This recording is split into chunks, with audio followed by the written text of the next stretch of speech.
You're laser focused on getting an offer. You're obsessing over how much you're impressing the hiring manager and the recruiters. Are you more impressive than the other candidates? Are you standing out enough? But are you so worried about impressing the hiring manager and the recruiters that you've missed the fact that they should also be working to impress you? Did you take a minute to stop and think about whether or not the company was even a company you wanted to work for? What if you did get the offer, but it turns out the company culture was toxic? The fact is that the company should be impressing you as much as you need to impress them. It's not a one-way street.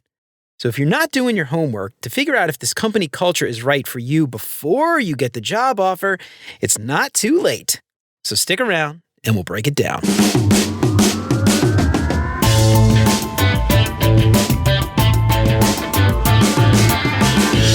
What's up, UX fam? How's your mom and them? Welcome to another episode of Beyond UX Design. I'm Jeremy. If you're new here, welcome to the show. I am super stoked to have you. And if you haven't done it already, consider subscribing to the show wherever you listen to podcasts. And if you are a regular here and you feel like you're getting something out of the show, I would really appreciate you leaving a 5-star review. That'll help me out way more than you can imagine. And to help keep the show independent and ad-free, you can become a patron for as little as $3 a month. And if you do that, you'll get some sweet, sweet perks for your support. And of course, if you think the show is worth sharing, then I would love it if you told some friends. For more information on how to help the show, make sure to check out beyonduxdesign.com/support. You're so focused on getting your resume together, polishing up your case studies and your portfolio deck, finding the right outfit to wear, figuring out the right way to answer the "tell me about a time when" questions. But did you stop and think about the company that you're applying to? What would it actually be like to get this job? What's the company culture like? Did you want to work for this company in the first place? Are the people that work here even happy? Would you be happy if you did accept that offer? But how do you know any of that before you actually start working there? Think of the company's culture as the personality of the company. It's the shared values, their behaviors, the practices that make up the work environment. And it's not something that exists on paper necessarily, although a lot of leaders will try to map out the company culture and try to inform or influence it. And sometimes this works, sometimes it doesn't. It's something that you can usually feel when you walk into an office. How does the team work together? How does the team communicate? How does that team celebrate? How do people treat each other during the good times and the bad? Lots of research has shown that happier employees are generally more productive. They're more likely to earn more than those employees at peer firms that are unhappy, and they're more likely to be successful, and they're more likely to stay longer if they're happier with the culture of the team.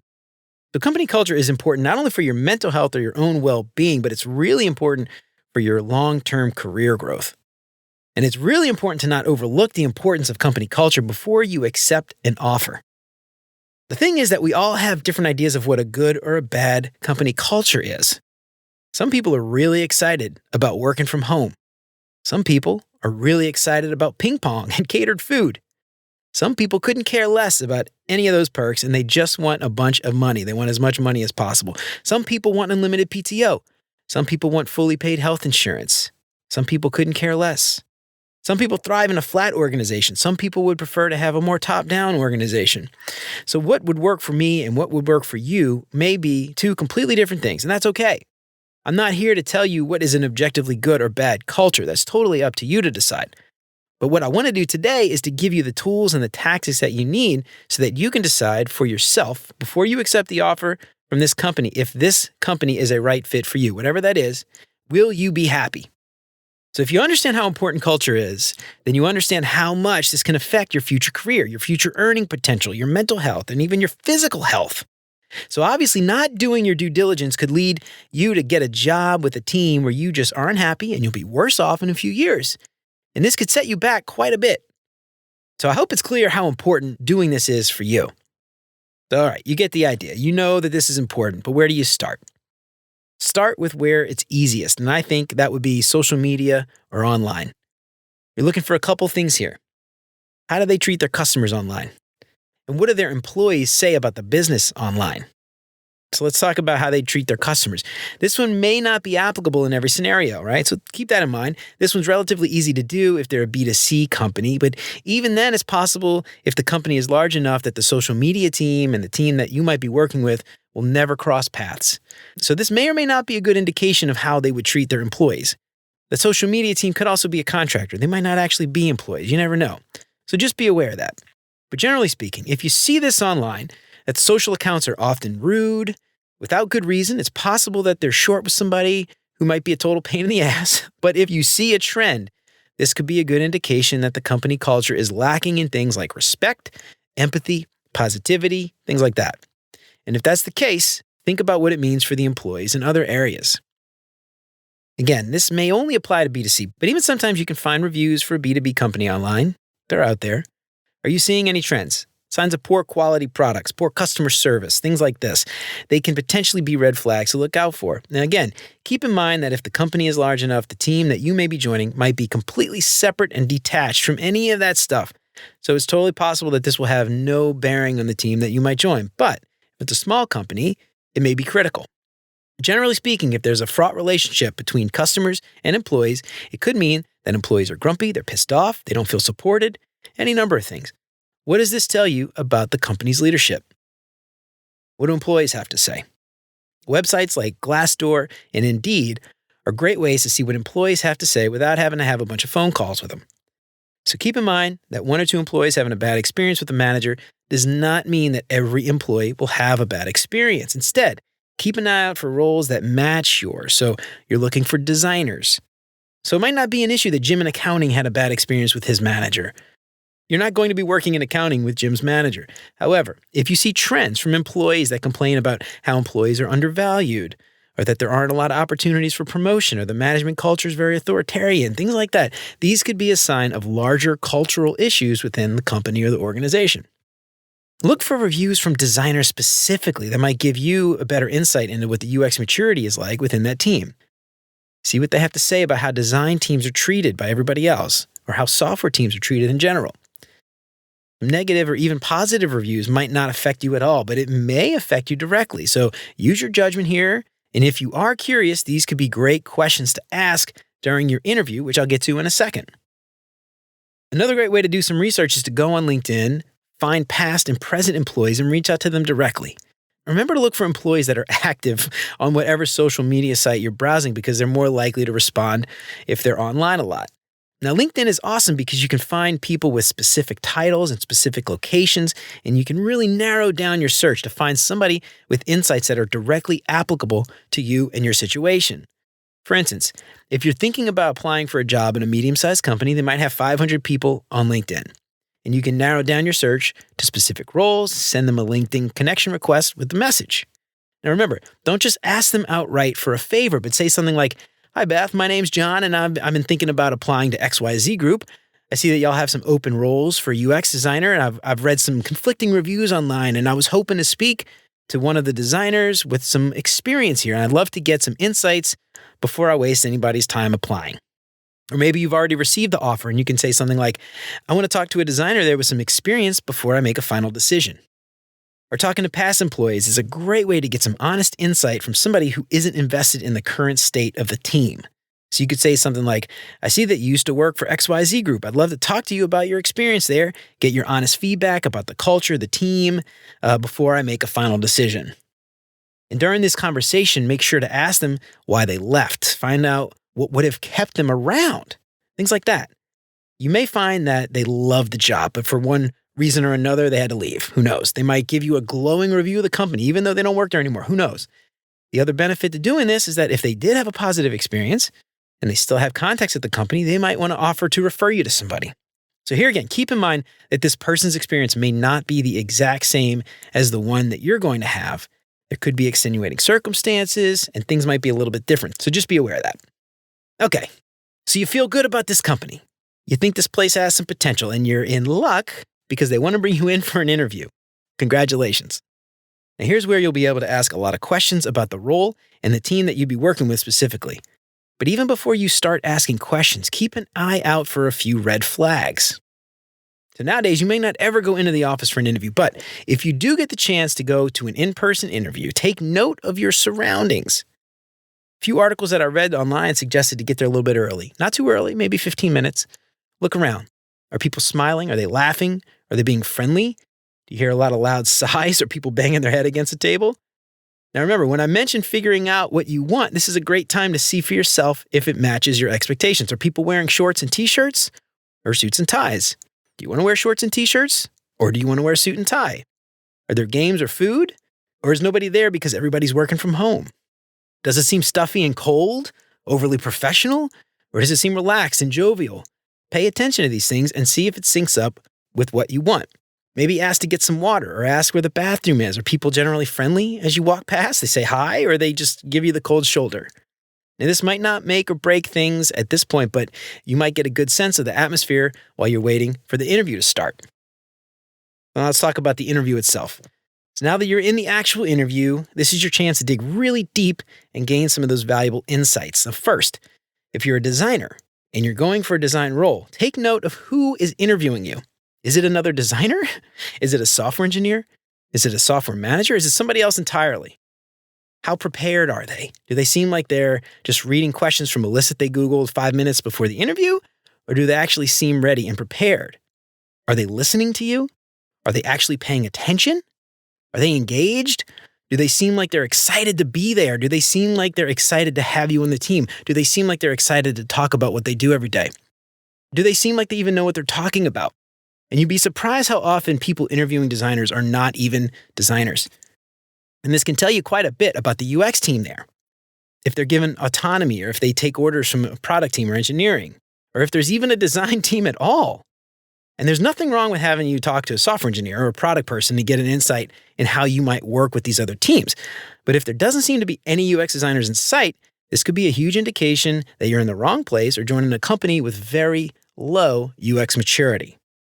Now, if you're worried that this could turn into a solo design role, make sure you check out one of the previous episodes where we talked about taking on a solo design gig and if that might be right for you or not. But make sure you ask your questions. Now, when it's your turn to ask your questions, don't give them any easy questions. Don't ask some super vague question that gives them the opportunity to be vague right back at you. Ask them specific questions about specific things that you care about. And think back to some of that research that you did prior. Now, hopefully you took note of any of those red flags that you saw, and now it's your turn to ask about them. Here's some examples. I've noticed online that there are a lot of negative reviews. How does this impact your team?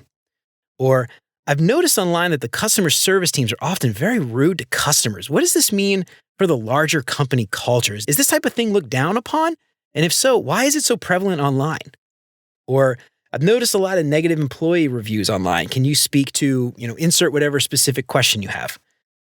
Or ask them specific questions about one or two of the negative reviews and see if any of those issues were actually addressed or how they were addressed.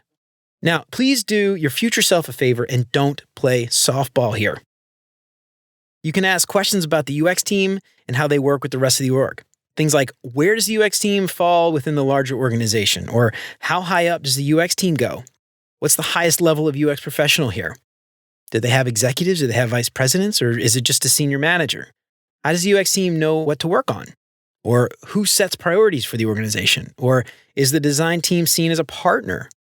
Or how is design here judged? Who decides if it was effective? Or how much does the UX team collaborate with other teams? You can ask questions about upward mobility and training. You can ask things like, can you describe the opportunities for career advancement? Or what types of training and development programs are available? Or how does the company support professional development and career goals? Can you provide examples of designers who have advanced within the organization? Or how are promotions and advancement decisions typically made? Or are there opportunities for cross-functional experiences or rotational programs? Or are there leadership development programs available? You can ask questions about software quality. How are the teams measured? Who decides what is the right thing to build? What type of research methods do the teams use? What software development methodologies does the team like to use? You can ask questions about psychological safety. How does the team handle failure? How does the team handle difficult situations or questions? How is feedback provided and received in this organization? Can you give me an example of a time when you took a risk or made a mistake and how it was addressed? How is diversity and inclusion valued and supported? How is work-life balance encouraged and supported? How are new ideas and suggestions for improvement received and addressed? How are conflicts or disagreements typically addressed? How is open and honest communication encouraged? You can ask about the role specifically. Who will I be working with regularly? What roles generally collaborate with this role to solve problems? Can you describe the types of projects that I might be working on? What will my deliverables be? What will success for this role look like? How much do you expect this role to collaborate with other designers? This is not meant to be an exhaustive list. I got a lot of ideas for these questions from doing a Google search, so you can check some of the links in the show notes to see if any of these resonate with you or come up with your own.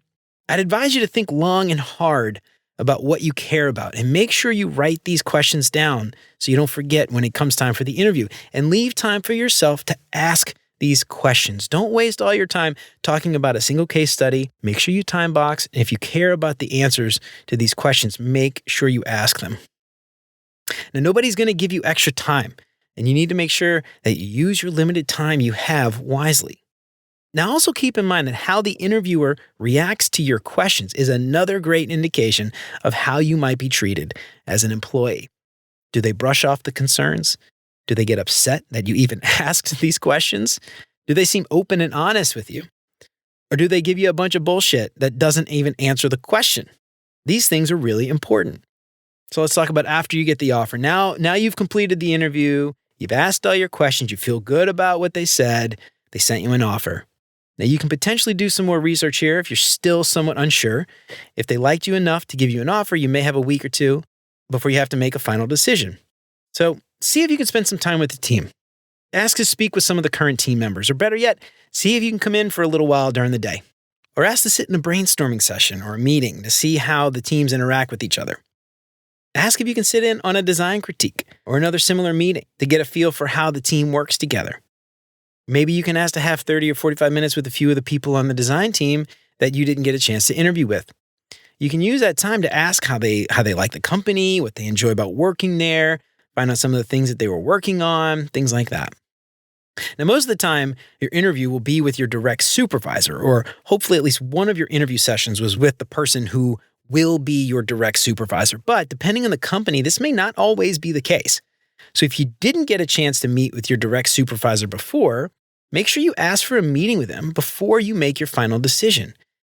It's important to get to know the person that you'll be reporting to. So use this time to ask a lot of those other questions that you asked in the interview and get a sense for what it'll be like working there and for them specifically.